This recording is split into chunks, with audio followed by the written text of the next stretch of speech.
Healthy Scratch Red Wings Report, presented by 5v5hockey.com.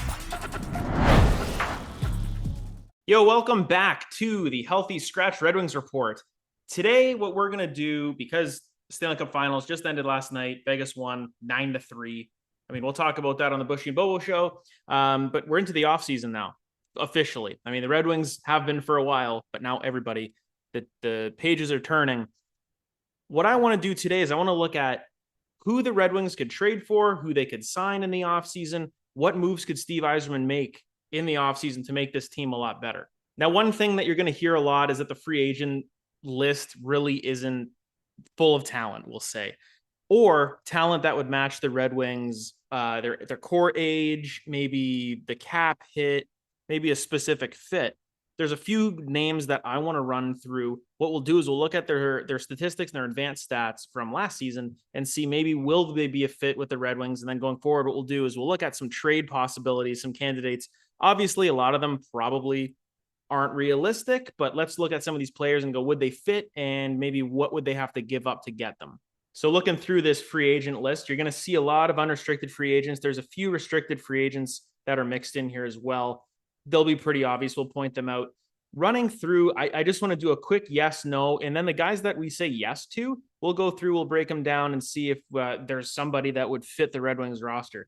So starting at the top, Patrick Kane, Jonathan Toews, both no's for me. I mean, they're older, they're getting washed up.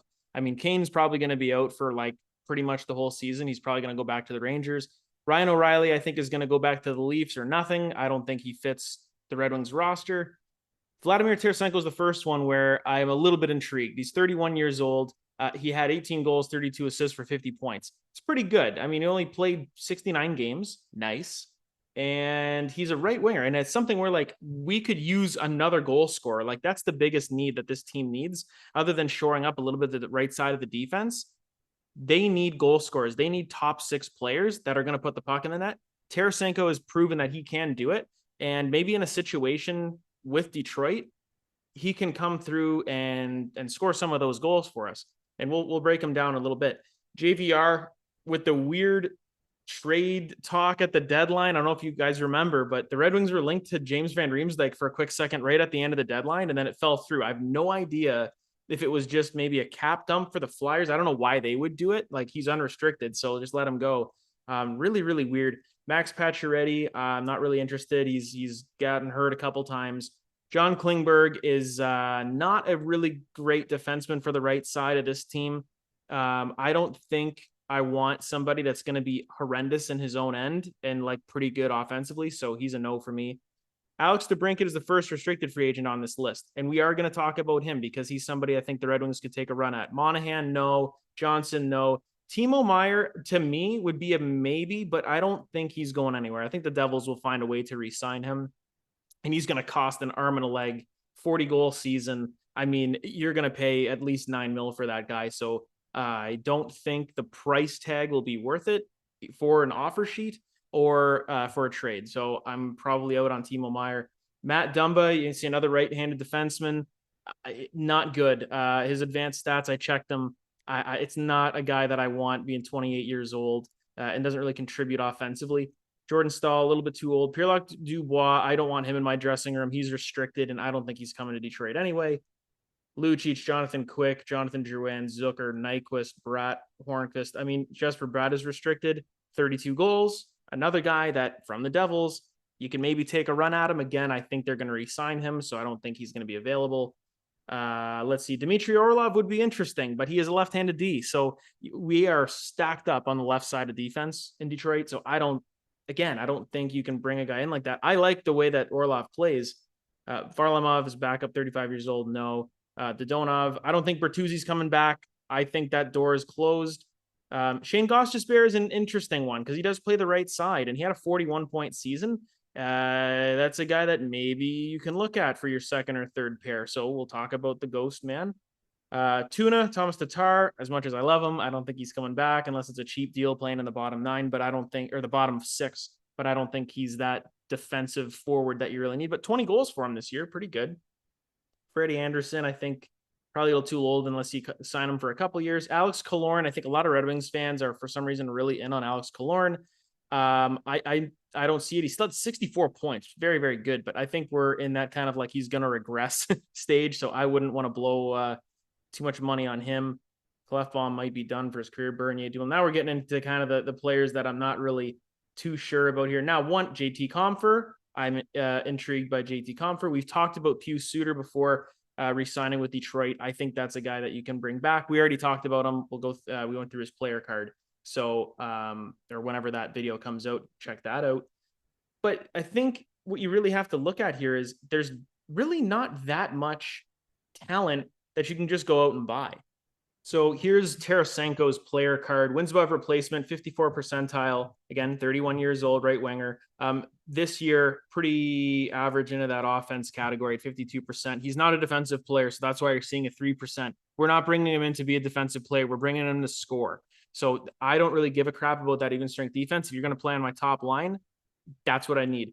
You need those power play numbers to be a little bit higher. Again, he's not going to be a penalty killer, but the rest of his advanced stats, elite. So scoring, assists, drawing penalties. And looking at the bottom there, he plays with very, very good teammates, and he plays against the best competition night after night. And his finishing, obviously, very, very good. So, and honestly, this was kind of a little bit more of a down year for Vladimir Tarasenko, and he's only 31. So it's one of those things where it's not like he's 35. Bringing him in for like maybe 2 or 3 years, I don't know if that's something he'll be willing to do. He might want like a 7-year deal, but if you could get him for 2 or 3 years, I really wouldn't even give that much of a crap about the cap hit because he would immediately play on your top line. He could play in the top 6, lots of minutes. He is a Stanley Cup champion. That doesn't go far without saying. So I think Vladimir Tarasenko would be a good fit given the right term. That's the key. I mentioned JT Compher, and I think this is an underrated one. 76th percentile with wins above replacement. He plays center. He does play on the right side as well. His time on ice, he played a lot for the Avs this year. And I don't know if that was because of Landeskog's injury. It probably was. But even strength offense, pretty average. But here's what I'm looking at. Even strength defense, 94th percentile.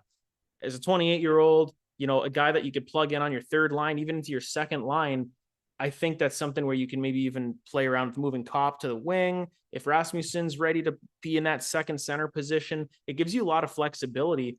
And I really don't think he's going to cost you that much. Not really a good penalty killer, which is interesting because even strength, he's very, very good. Finishing, very good. He did play against some pretty good competition this year, which probably shows how much he did play in Landeskog's spot. And he did play with some pretty good teammates too. So, I mean, he does have some good stats, but it's not like he wouldn't be playing with scrubs, playing in the top 6 with the Red Wings. And Compher had 52 points this year. So he had a very, very good season. He might want to cash in. Again, it's more about term than how much money I'm paying this guy. Where it really matters how much you're paying him is if you're paying him for like 6-7 years. With Compher, 28 years old, I'd be comfortable going 3-4 years with him. I think he can still grow into it. I think that's a guy, again, won a Stanley Cup, knows what it takes. Those are the type of guys that I keep looking at where probably Steve Yzerman's taking a peek at him going, we could probably get him, for maybe like 3-4 mil and get him for 3 or 4 years, a guy that you can plug in wherever you'd like. JT Compher would be a really good player for Steve Yzerman to look at and potentially sign for Detroit. Ivan Barbashev just won the Stanley Cup with the Vegas Golden Knights. This is where I'm more looking at the eye test. He had 45 points this year, splitting between the Blues and the Knights. Wins above replacement, 39th percentile. Obviously could be a little bit better. It's just an average of all the numbers you're seeing underneath you. So even strength defense, not so great. Wasn't really a power play or penalty kill guy. But this guy was like grit. He was tough as nails, hitting guys in the playoffs. I did like what he brought to the Golden Knights. He mixed in there really, really well. And it's a player that used some size, and it didn't look like he's really that big, but man, he looks beefy out there. And the Red Wings could use a little more of that. And I mean, he is a playmaker, which is nice. He's decent offensively. Obviously the even strength defense is something where you want that to be a little bit higher. Is that something you want to plug in on your second line? 45 points, you want it maybe a little more than that, but Barbashev might be somebody again that you have to take a run at and see if you can get him for a few years. All these guys in free agency are late 20s. So I'm comfortable signing a lot of these guys for 3 or 4 years. There's really not a lot that I'm going to go more than that, but I would take a look at Barbashev for sure. Now, if we want to talk about right-hand defense, we're going to need a couple of them. Okay, so I'm going to give you two. I'm not crazy about really either of them, but a UFA that we could sign is Shane Gostisbehere. Now, he had a very, very good season, 84th percentile wins above replacement. He's 30 years old. He plays both sides, but he does play right-sided. Very good, even strength offense. Defensively, not so much. So you're going to want to pair him with like an Olli Mata, maybe. Power play, very, very good on the power play. Now, that's something where there would be a little of an issue in Detroit. Seider is the number one, but who would be on that second unit? I made my case for Jake Wallman big time. Shane Gostisbehere would be in that situation too. Now, his finishing numbers were elite. Now, I don't think that's going to be something that carries over. He played for a very good Carolina team. I mean, goals per 60, 89th percentile, very, very good. Drew a lot of penalties. Didn't play against like the best competition. So he was playing on that second, third pair, but was a power play specialist. I mean, as for his stats, 13 goals. We talked about how many goals Mo Seider could potentially get or Jake Wallman could potentially get. 15 was like the highest in the last however many years. Nick Cronwall, I think back in like 2015, 13 goals for Gostisbehere. Again, I don't think that's going to be something that he's going to be able to replicate, but he did have 41 points. He played really well. He's an offensive type guy. I think you can't really go wrong with that. You just need to shore up his play in the defensive end or pair him with a very defensive guy. Like I said, Olli Mata would be my choice if we sign Gostisbehere. Now, this one's going to split the room a little bit, and I understand that, but Radko Gudas, okay, he was on the Panthers this year. Big beard, you've seen him. He was the one that was yelling at the Maple Leafs goaltender, allegedly. Who cares, right? But 33 years old, his offense and even strength defense were very, very good. At the even strength defense, he was elite. Penalty killing, he was good. The rest of his micro stats, not really that great. I mean, he didn't play against the top competition, so he's probably playing a lot kind of third line, fourth line matchups as a defenseman, but he is a right-handed D. It is somebody that you could throw on that bottom pair. It's someone you could pair with like Simon Edvinsson when he's, like, hey, guess what? Radko Gudas is going to be a policeman out there. And I think you can't go wrong with having a few tough guys that can still play. And you can look at these statistics and go, you know what? He does play well. And I really noticed him a lot when I watched the Panthers play this year. I think it was a big part of how far they went in that cup run. And he still moves really well for a 33-year-old, but like maybe a 2-year deal, 1 or 2 year deal. I wouldn't say no to having a guy like this on our squad. There's really only one goalie on this list that I would even potentially look at. And I know you're seeing a lot of red on the screen right now, but Jonas Korpisalo had a tough year, but I think as a backup, you could probably get something out of him. He played on a horrible Blue Jackets team. I think you're getting a lot of that where he had not a lot of help, we'll say. Now, when he went with the Kings and the playoffs, I mean, he played well after the trade deadline, but didn't really do that well in the playoffs. This is where I'm kind of looking more for goaltending. I would be looking at the trade market. If you can't get a guy, for cheap for a year just to like plug the hole until Sebastian Cossa is ready, you need somebody that's going to be able to play alongside Ville Husso and go toe-to-toe with him. Like Korpisalo, I only really looked at him because he's 28 years old. All the other goaltenders out there are like 33 and up. I really don't want a guy like Tristan Jarry. I don't really want Freddie Anderson. But like if push comes to shove and that's the only guys you can get for a year or two, then go for it. Now here's where it gets interesting because we're going to talk about some trades that maybe the Red Wings can look at here. And we've already talked about Carter Hart. You know how I feel about him. I thought maybe it would be potentially a good fit for the Red Wings to try to get a guy like that. Another goalie out there that has been wanting out of Winnipeg is Conor Hellebuyck. And his micro stats here, his advanced stats are elite. He is a top 5 goalie in the league, 29 years old. He has 1 more year left at $6.2 million. So that's the only problem is you're going to have to re-sign him. You're going to have to get some type of deal done where like potentially you can sign him to an extension, but as a 29-year-old, he's going to want a long-term contract. So whoever's trading for him, he's going to want to be there for a while. So for example, if he says he wants to go to Detroit, you're going to have to sign him for 6-7 years. And are you going to be comfortable doing that until he's 35 or 36? I'm not too sure about that because he's going to get a raise from the $6.2 million he's making. But again, had a very, very good season, 96th percentile. Even strength wins above replacement, like literally top of the league. Even like medium danger quality starts, excellent starts, low danger, consistency, like everything was really good. Rebound control, I mean, not so great, but there's always going to be one bad thing, I guess.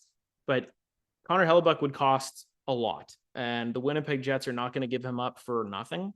Even though he wants out, they don't really have that much leverage. So I just checked. He actually doesn't have a no trade clause. So they can trade him wherever, and they're going to wait and get top dollar for him. The Jets don't have to trade Conor Hellebuyck. It's not like I don't think he's going to sit out, but it's something that the Red Wings would probably have to make the call, right? Make the call, see, all right, what do you want for him?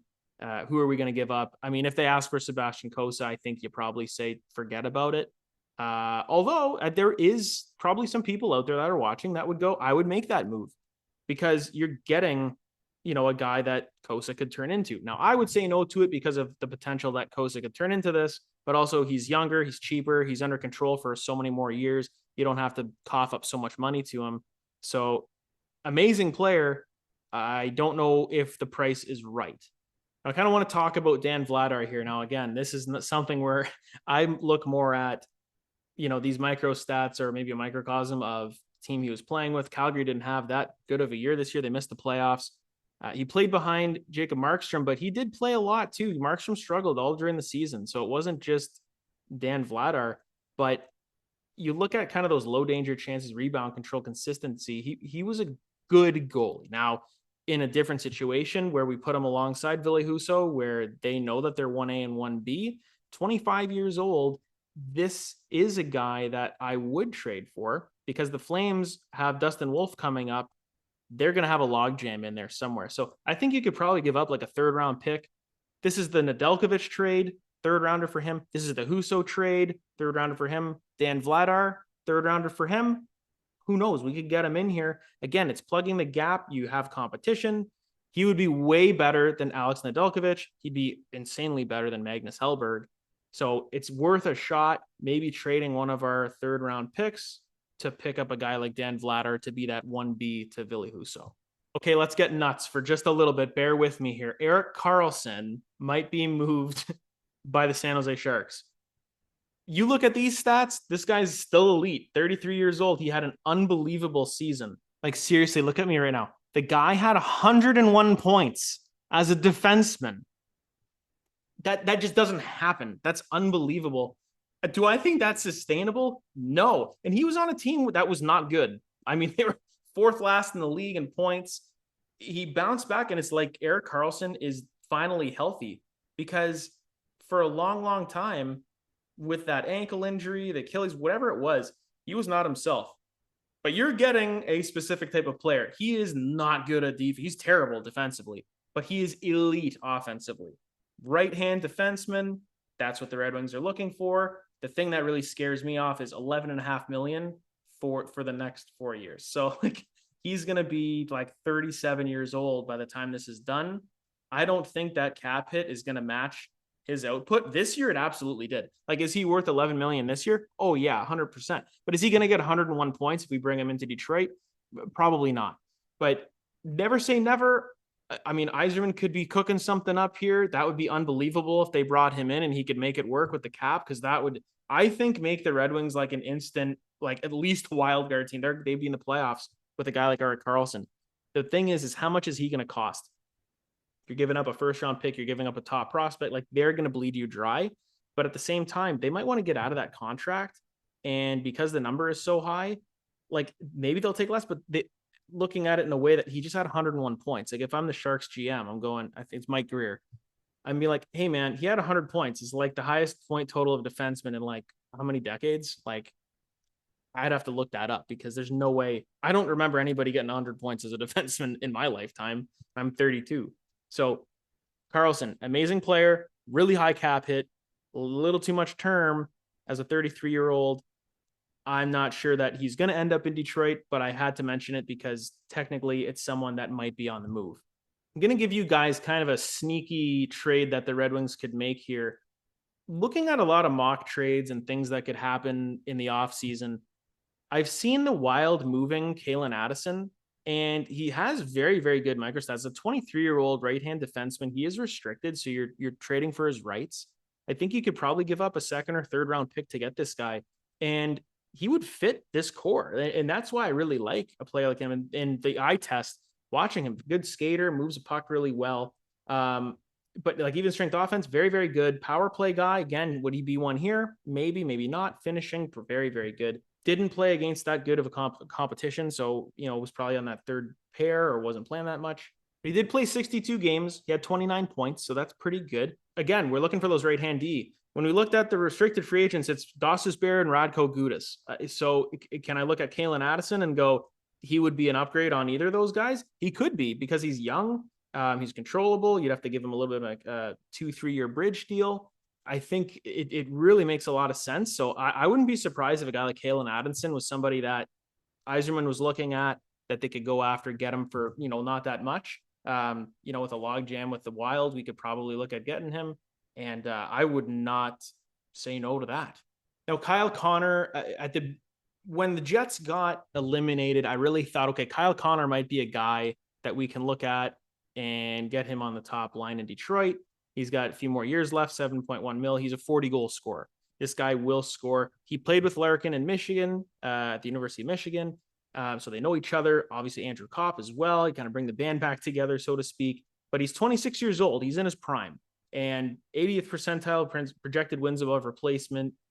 Elite offense, not a defensive player. But again, he's going to be on your top line. Very, very good on the power play. Amazing finisher. The guy's a goal scorer and makes, his teammates around him better. He is somebody that I think would really fit in that locker room. He's not going to rock the boat. He'd be a good team guy too. With the Jets having a lot of issues in their room, from what Rick Bowness was saying at the end of the year, I think it's something where like you could look at a guy like Kyle Connor. It would cost a lot. I really don't think, if you ask me, I don't think the Jets are going to give him up. They'd give up a few other guys before they got rid of Kyle Connor. And looking at like Mark Scheifele, Nikolai Ehlers, obviously Hellebuyck maybe wants out, Neil Pionk they're trying to move on from. So I think they'll end up keeping Kyle Connor, but I had to mention him because it's somebody that I really would love to see in the winged wheel. Okay, so the one guy that I would try to take a run at if he was available from the Maple Leafs is William Nylander. I would take him over Marner 1,000,000%. I like the way William Nylander plays. He's 27 years old. Like he's going to be unrestricted next year. So you'd have to sign him to an extension. He would get a lot of money, a lot more than the 7 mil he's making now, maybe 8 or 9. I really do think that the Leafs are going to hang on to him. I think it'd be stupid for them to trade him, but we have a new GM now in there, Treliving. So I don't know what he's thinking, but like elite, you can look at his stats. Again, not really caring that much about even strength defense. It'd be nice if he was better at it, but we're looking for goals. We're looking for offense. And this guy would fit the bill. Now, trading interdivision is going to cost you a little bit more. They're probably asking for 2 top prospects, maybe a first and second round pick, another first round pick. Like it's going to be insane to try to get William Nylander from the Maple Leafs. But again, another guy that there were a little bit of rumors when the Leafs got eliminated. Now it's kind of died down a little bit with Dubas being out and Treliving being in. But again, I wanted to mention him because again, another guy that fits the Red Wings roster.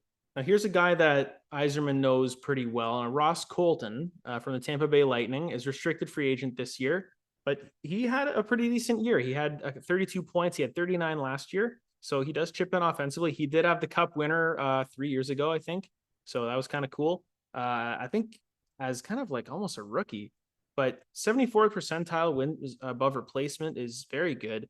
His even strength offense was really good. Even strength defense, not so much. He's not a power play guy or penalty kill guy. Finishing very high, definitely scored on a lot of his chances, drew a lot of penalties, but again, played on that fourth line. He was kind of in a logjam in Tampa Bay. So is this kind of a Jake Wallman situation where you identify somebody that if they got the opportunity, they're going to play really well? If he had top 6 minutes, how would he play? As 27-year-old restricted free agent, you can probably get him for cheap. And with the Lightning, it depends what they do. If they don't have that much cap space, and depends what Ross Colton's demanding from them, they might move on from him, trade him, get him, get something for him. For a guy like that, you maybe could give up a 3rd round pick and grab him. That's just my estimation. Maybe I sound dumb. Maybe, you would want a little bit more if you're a Tampa Bay fan. But Ross Colton is a guy that I think would plug in onto this team really, really nicely. Technically, he would weirdly be almost a veteran on this team at 27 years old. We've got a lot of guys that are a lot younger than that. But I was looking at some of the restricted guys and saw Ross Colton, kind of jumped out at me a little bit. Obviously won a couple Stanley Cups already, and played really well in the playoffs. So another guy that might not cost you too much to bring in, that might be better than some of these free agents. Now, this is probably the guy everybody's waiting for. We're going to finish off with Alex DeBrincat. Now, he is apparently asked for a trade out of Ottawa. He's only been there for a year. He got traded from the Blackhawks to Ottawa last season. And if we look at his stats here, he had 27 goals, 39 assists for 66 points. He's a minus 31, which is just not that good. But again, Ottawa didn't make the playoffs. They ended up kind of close to the Red Wings in the standings, which was interesting because apparently Ottawa fans thought they were going to the Stanley Cup final after they beat Detroit, those back-to-back games, and blew their load on Jacob Chychrun and didn't make the playoffs. And now DeBrincat wants out. They're getting sold, so suck at Ottawa. But he's a 40-goal scorer. He's scored 41 goals twice in his career in Chicago, 32 once. So the guy scores goals. Now, you might remember he used to play with Connor McDavid in Erie. Now, he's from Farmington Hills, which is right by Detroit. 92% wins above replacement, 74% even strength offense. Not really, again, defensive player. I'm not really worried about that. Elite on the power play, elite finishing, draws a lot of penalties, plays with the best players on his team, obviously. 67th percentile in the competition means he wasn't playing against like the top pair that much. So that's interesting to see. He might have been knocked down on the second line a few times, but he's a legitimate top line winger. And if the Red Wings are on his trade list, then I think it's something that they absolutely have to take a run at this guy. Again, you're trading interdivision, which would be a little bit tough, but would you be willing to give up pick number 17, Jonathan Berggren, Philip Zadina, and William Wallander? It's going to cost a lot, I think, to get him. If it costs less than that, then absolutely pull the trigger. I would love to keep Jonathan Berggren. I want to keep on to, hold on to our young prospects, but you can find a way to bring in Alex DeBrincat. I think he transforms your offense. Now you can plug him into that top line with Larkin and Raymond. You could, you have Perron in there. You still have Kubalik. Like, the options are endless. I think that this would be the most realistic player that the Red Wings would trade for if they were going to get anybody. I would be all for it. Again, I think the price is it'll hurt, but having a lot of these extra draft picks, stockpiling all your prospects, having the depth that the Red Wings are trying to get, I think it's something where you can take a swing. And I think this is the year that maybe Yzerman's going to do that. With this free agent crop not being that good, you really can look at some of these trades. And looking at the list, there's a lot of good players on here. And what we're going to do, I think in one of my next videos, I'm going to do an armchair GM. We can look on Cap Friendly and check out some of these things. And I think it's something where I want to try and fill some of the holes. You want to fill, your 1B goaltender. I don't want to say backup because I want someone that's going to play as many games as Husso. I want two guys that are going to play on the right side D that are not named Ben Sherratt. And also Simon Edmondson isn't starting the season in Detroit because he's hurt. And then I want to find an actual second line center that's not Andrew Kopp. I want to find a top line winger that can score 30 to 40 goals, preferably 40, like a DeBrincat. Those are the types of players I want to bring in, and maybe even bringing in somebody to play in that middle six, the second, third line. If we can find somebody like a Barbashev or JT Compher, Ross Colton, something like that. So what do you think? Are any of these names popping out at you? Do you think that any of them would be realistic? Obviously, not all of them will be. We were just going through some of the options that I think maybe would be available. But in terms of the free agents, is there any of them that you would sign? For the trades, is there anybody that you would look at and go, yeah, I would absolutely trade for this guy? And what would it cost? Would you be okay with it? Leave a like, subscribe to our content, leave a comment below. Tell me what you think, and we'll see you in the next one.